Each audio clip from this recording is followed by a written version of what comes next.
Le puma a pu rattraper le guanaco et pensait que la chasse touchait à sa fin. Eh bien, ce n'était pas le cas. L'ongulé a montré au félin ce qu'est un vrai rodéo. Quelques coups de sabot, des sauts puissants, et le puma s'envole déjà dans l'herbe.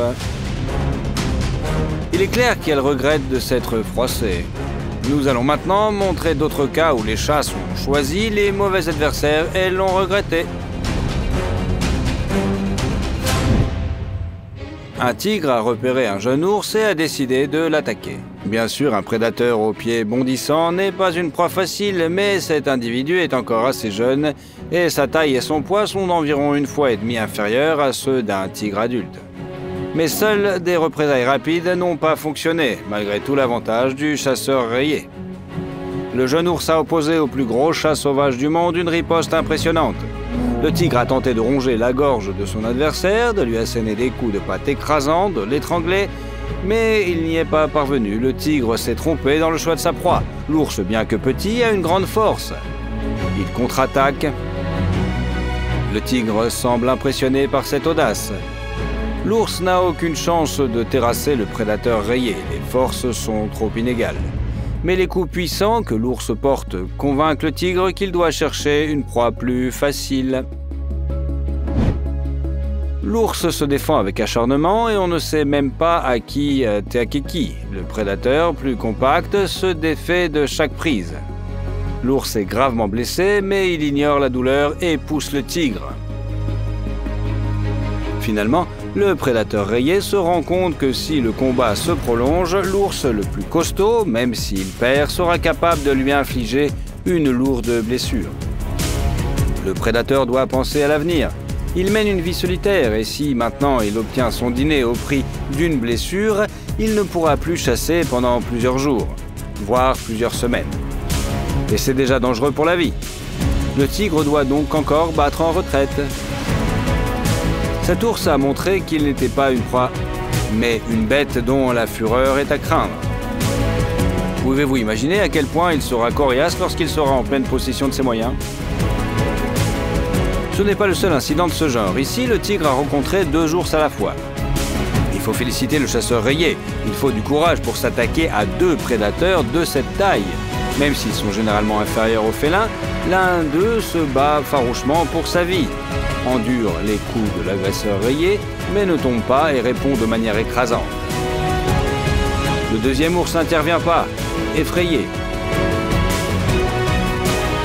Pas du tout, il est simplement confiant en son parent. Pris dans les pattes du tigre, l'ours se défait de la puissante emprise du prédateur rayé, puis passe à l'attaque et tente de mordre le nez du gros chat.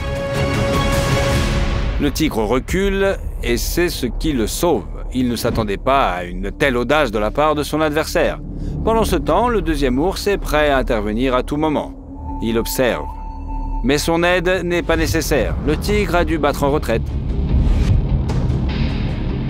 Vaincre une girafe est une tâche très difficile pour n'importe quel prédateur. Seuls les lions peuvent venir à bout d'une girafe adulte.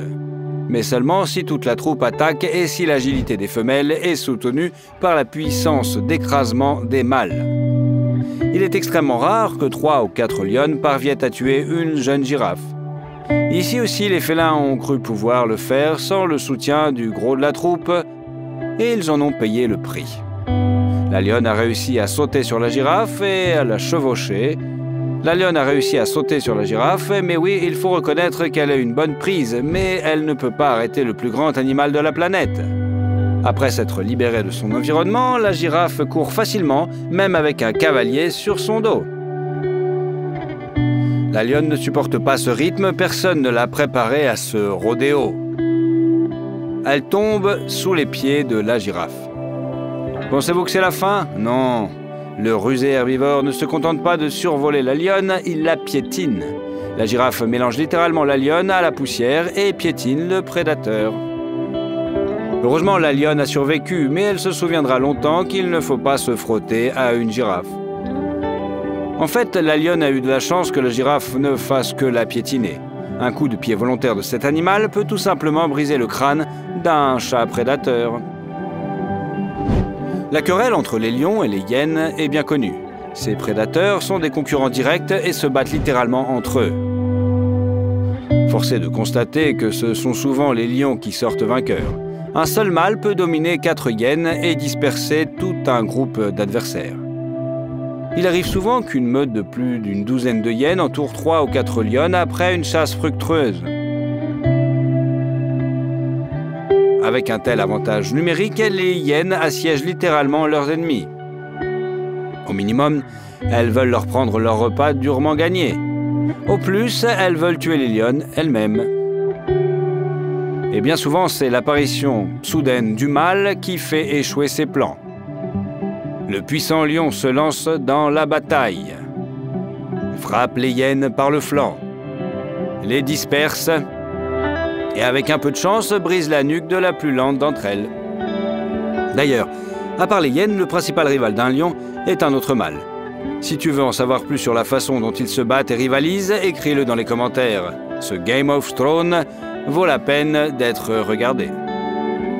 Le problème avec les hyènes, c'est qu'un lion a besoin soit de la couverture d'un parent, soit d'une grande expérience du combat pour affronter sans crainte un grand nombre d'ennemis. Ce lion s'est manifestement laissé emporter et a surestimé sa force. Il pensait pouvoir repousser à lui seul une meute entière de hyènes agressives, mais c'était une grave erreur. Les hyènes ne sont pas inférieures aux panthères en termes de courage. Et le lion, pour son malheur, en est convaincu. Il attaque furieusement l'ennemi et dans un premier temps, il réussit. Les ennemis s'enfuient, tombent sous ses coups écrasants et gémissent de peur. Mais il s'agit d'un piège. Le lion est encerclé. Il n'a pas pu faire face à un seul ennemi.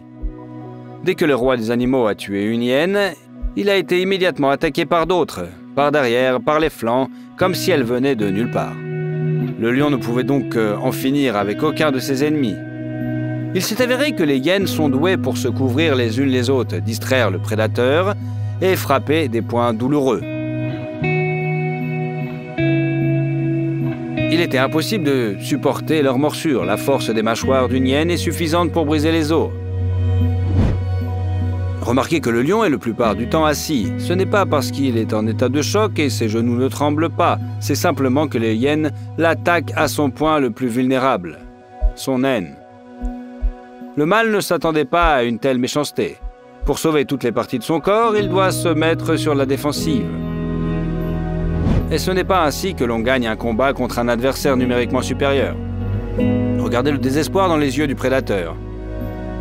Il devient si pitoyable quand on réalise que dans quelques minutes, les hyènes atteindront leur but et tueront leur ennemi le plus dangereux. Heureusement, le lion a pu être aidé par la troupe. Les rires effrayants des hyènes, les bruits de combat et les rugissements ont voyagé si loin que son frère les a entendus et est venu à la rescousse. Il a brisé l'anneau d'encerclement et a pu sauver notre héros. Ce genre de dénouement envers son frère est digne de votre like. Et même si cela semble épique et héroïque, il n'y a pas eu de triomphe. Le lion a attaqué, était épuisé. Les frères ont réussi à éloigner les hyènes car les lions pouvaient maintenant se couvrir mutuellement et auraient pu tuer toute la meute. Mais les lions n'étaient plus en mesure de les poursuivre. Les hyènes se sont retirées sans perte. Le lion, blessé, a appris une leçon douloureuse mais importante. Il ne combattra plus jamais seul un ennemi aussi dangereux. Il semblait aux lions que c'était le plus beau jour de leur vie. Le rhinocéros était coincé dans le marais et complètement impuissant. Il était probablement blessé lui aussi.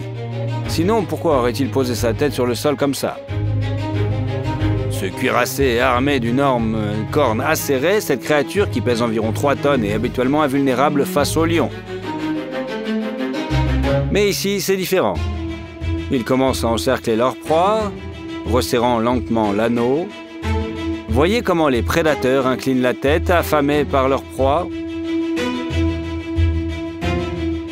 Mais ils ont mal interprété la situation.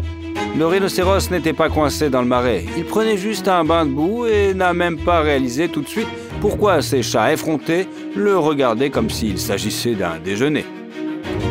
Il fait chaud, on a envie de se rafraîchir dans une eau bien fraîche.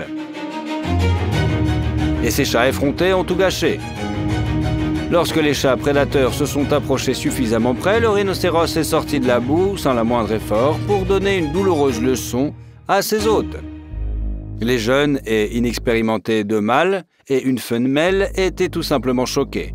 Alors qu'ils pensaient que le rhinocéros était blessé, il était prêt à les percuter avec sa terrible corne. Remarquez comme le rhinocéros est sorti de l'eau sans se presser. Il a ignoré la tentative du lion, le plus insolent, de grimper sur son dos. Il semble que le géant ait attiré les félins plus près de lui pour leur donner une leçon particulièrement spectaculaire. Puis il les a tout simplement dispersés dans différentes directions. Quelle meilleure façon de se réchauffer après un bain rafraîchissant. Le rhino s'amuse à poursuivre les lions et à leur donner l'impression d'être des chatons sans défense. Une leçon dont il devrait se souvenir, car la prochaine fois, il risque de ne pas pouvoir s'échapper. Le jaguar est l'un des prédateurs les plus dangereux et les plus résistants du Nouveau Monde. Il chasse les caïmans, attrape les anacondas dans l'eau et déchire les carapaces des tortues.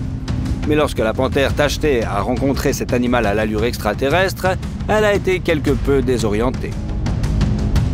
Il faut admettre que le fourmilier a l'air plutôt exotique. Une trompe allongée avec une langue encore plus longue, une forme étrange du torse, des couleurs tachetées et une queue qui ressemble plus à un manche à balai.